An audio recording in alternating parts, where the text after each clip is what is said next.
यावेळेस आमची मिरवणूक जाणार तर तुमच्याच एरियामधनं. काय करायचं तर करा. मी पण बघतो मग कशी जाते तुझी रॅली माझ्या एरियातून. जाणार तर तुमच्याच एरियातून. अरे बघा मी तुम्ही. पण बघतो ना. दाखवतो तुम्हाला. अरे कसं जाते बघ. का भांडताय तुम्ही? काय झालं? अरे हा बघ, त्यांच्या एरियामधनं आमची मिरवणूक काढायला नाही म्हणतोय. आमची थोडी मिरवणूक आहे, आम्ही कशाला जाऊ दे आमच्या एरियातून. मिरवणुकीच्या रॅल्यांवरून भांडताय. हे बघून डॉक्टर बाबासाहेब आंबेडकर खुश होतील का? अरे पण आपण त्यांचाच सन्मान करतोय ना, यात काय प्रॉब्लेम आहे यांना?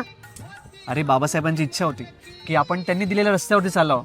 त्यांनी आपल्यासाठी आपलं पूर्ण आयुष्य घालवलं, पण आपण काय करतोय? जयंतीच्या नावावरती भांडण.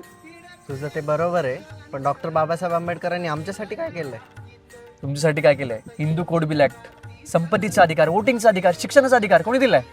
आणि मला एक सांग, तुझं वर्किंग आवर किती आहे? 8 तास. तेच वर्किंग आवर 15 वरून 8 वर डॉक्टर बाबासाहेब आंबेडकरांनी आणले. आणि हो, ते एका जातीसाठी आणि वर्गासाठी कधीच नाही लढले. ते लढले ज्याच्यावरती अन्याय होत होता. त्यांची जयंती तेव्हाच साजरी होईल जेव्हा आपण त्यांची आयडिओलॉजी फॉलो करू. आणि यावेळेस फक्त त्यांचं नाव नाही तर विचार आणि कर्तृत्व आपण साजरी करू. चला. एक भयान रात्रीला वाढ सपान पडला, वाढ सपान पडला.